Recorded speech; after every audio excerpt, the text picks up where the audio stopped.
Balik bansa na ang ilan sa mga tripulanting Pinoy na sakay ng na-hijack na oil tanker sa Gulf of Oman. Ilan naman ang kusa raw na iwan doon pero hinahanapan na rin ng kapalit para mapauwi muna. Nasa frontline ng balitang yan, si Riniel Pawi. Matapos ang 2 buwan, ligtas na nakauwi ng Pilipinas ang mga tripulanteng Pinoy na sakay ng na-hijack na oil tanker sa Gulf of Oman.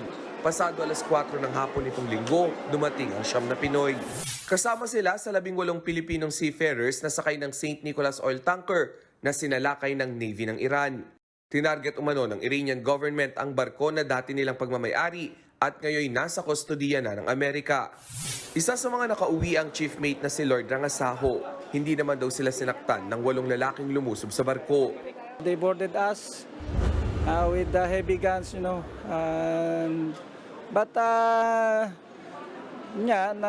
okay naman sila when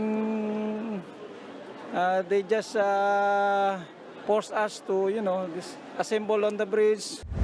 Sa kabila ng naranasan, walang balak na tumigil sa paglalayag si Rangasaho. Siyempre, talagang ganoon ang buhay. Kahit nga dito tayo sa Pilipinas Di ba? Meron din tayong nangyayaring ganito na ganyung bagay. Pero balik pa rin tayo. Kailangan natin mabuhay para sa pamilya. Isa nilang kasamahan ang nauna ng nakauwi nitong katapusan ng Enero. Bukod sa kanilang 10, may 2 pang uuwi ngayong linggo.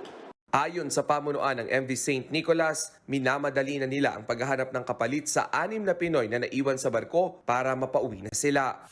Handa naman daw ang gobyerno sa mabilisang repatriation ng natitirang seafarers. Paglilinaw ng Department of Foreign Affairs, hindi hinostage ang mga tripulante. Well, hindi naman sila hostage per se kasi kusang loob silang naiwan doon dahil binigyan ng double salary. Kaya out of their own free will sila na naiwan doon, no? Sa ilalim sa debriefing ang mga umuwing tripulante, tatanungin din sila kung may mga gustong manatili na lang sa bansa. Kakausapin po muna natin sila kung makapag-decide sila na mag-settle na sila dito sa Pilipinas, then we will provide reintegration assistance po sa kanila.